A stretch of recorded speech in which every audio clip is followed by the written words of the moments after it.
Os bantos.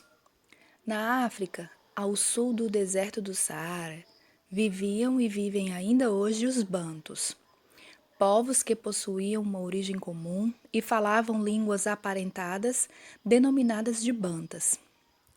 Por volta de 1500 a.C., os povos bantos partiram de onde hoje é a República de Camarões e foram se deslocando para o centro, o leste e o sul do continente africano.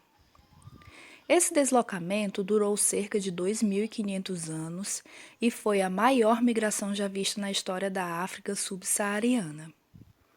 Durante seu deslocamento, os bantus domesticaram plantas e animais e conquistaram povos que viviam da caça e da pesca. Os bantus eram povos agricultores e tinham domínio da técnica de produção do ferro, usado por eles para fazer instrumentos de trabalho e armas de guerra. Isso os colocava em vantagem sobre os povos que desconheciam a técnica da metalurgia e ajuda a explicar sua vitória sobre esses povos. Assim, as regiões ocupadas pelos bantus tornaram-se terras de agricultores que dominavam a metalurgia.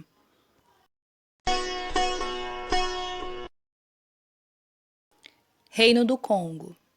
A bacia do rio Zaire, chamado de Congo pelos portugueses, era habitada desde longo tempo por grupos bantus, como o Bakongo, o Luba, o Lunda e o Kikongo.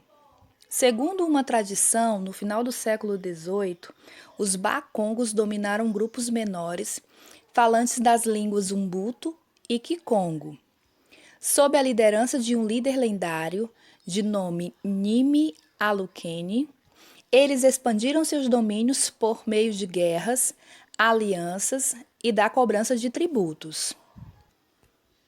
Nimi Alukene recebeu o título de Manicongo, Senhor do Congo, e passou a ser considerado o herói fundador do Reino do Congo.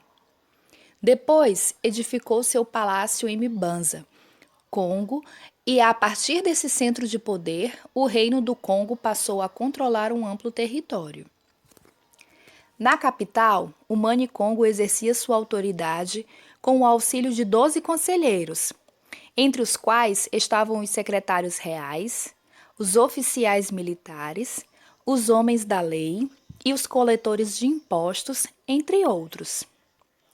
Desses 12 conselheiros, 4 eram mulheres e representavam o clã das avós do rei.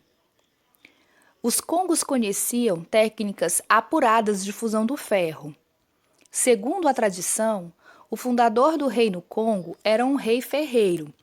Por isso, trabalhos em ferro eram reservados aos nobres.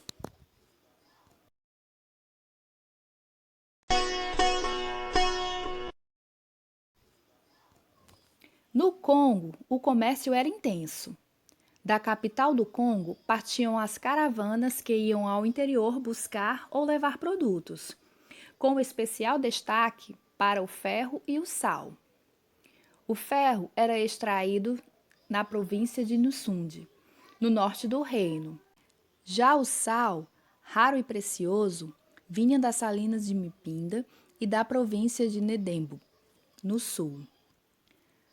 Aldeias, lubatas e cidades, mbanzas, pagavam tributos ao Manicongo, que, em troca, lhes oferecia proteção espiritual, pois era visto como intérprete da vontade dos ancestrais e dos espíritos.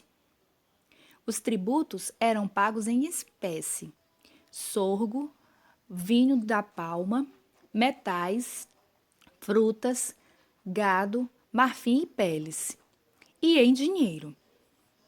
A moeda do Congo era o nizimbu, uma espécie de concha marinha pescada na ilha de Luanda. A exploração dessas conchas era monopólio do rei. O Manicongo repartia parte dos bens arrecadados com os líderes de linhagem e das aldeias, estabelecendo, assim, uma aliança e um equilíbrio de poder no reino.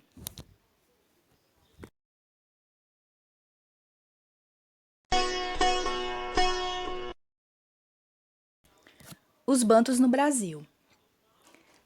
A maioria dos milhões de africanos entrados no Brasil entre os séculos XVI e XIX era falante de línguas bantas, como o quimbundo, o kikongo e o umbundo.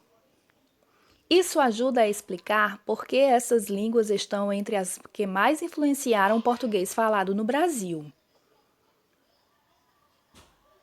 Algumas palavras bantas: berimbau, fubá, caçula, giló, canjica, moleque, carimbo, quiabo, cochilo, quitute, dendê e samba.